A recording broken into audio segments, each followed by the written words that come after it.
தூய லூக்கா எழுதிய நற்செய்தியிலிருந்து அதிகாரம் 6 திருவசனங்கள் 39 தொடங்கி 45 முடிய. அக்காலத்தில் இயேசு தம் சீடர்களுக்கு உவமையாக கூறியது: பார்வையற்ற ஒருவர் பார்வையற்ற வேறொருவருக்கு வழிகாட்ட இயலுமா?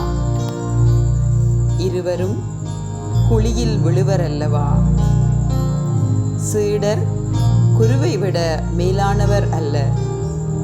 ஆனால் தேர்ச்சி பெற்ற எவரும் தம் குருவை போல் இருப்பர்.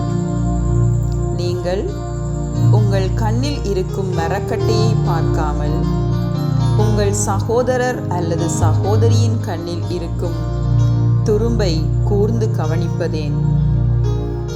உங்கள் கண்ணில் இருக்கும் மரக்கட்டையையே நீங்கள் பார்க்காமல் இருந்து கொண்டு உங்கள் சகோதரர் அல்லது சகோதரியிடம் உம் கண்ணில் இருக்கும் துரும்பை எடுக்கட்டுமா என்று எப்படி கேட்க முடியும்?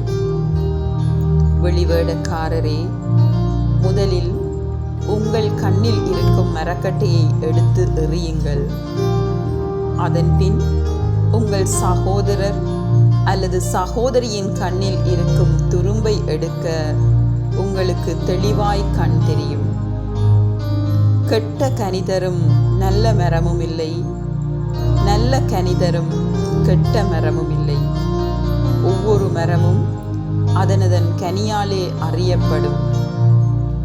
ஏனென்றால் முட்செடிகளில் அத்திப்பழங்களை பறிப்பாரும் இல்லை, முட்புதர்களில் திராட்சை குலைகளை அறுத்துச் சேர்ப்பாரும் இல்லை. நல்லவர் தம் உள்ளமாகிய நல்ல கருவூலத்திலிருந்து நல்லவற்றை எடுத்து கொடுப்பர். தீயவரோ தீயதினின்று தீயவற்றை எடுத்து கொடுப்பர். உள்ளத்தின் நிறைவையே வாய் பேசும். இது கிறிஸ்து வழங்கும் நற்செய்தி. கிறிஸ்துவே உமக்கு புகழ்.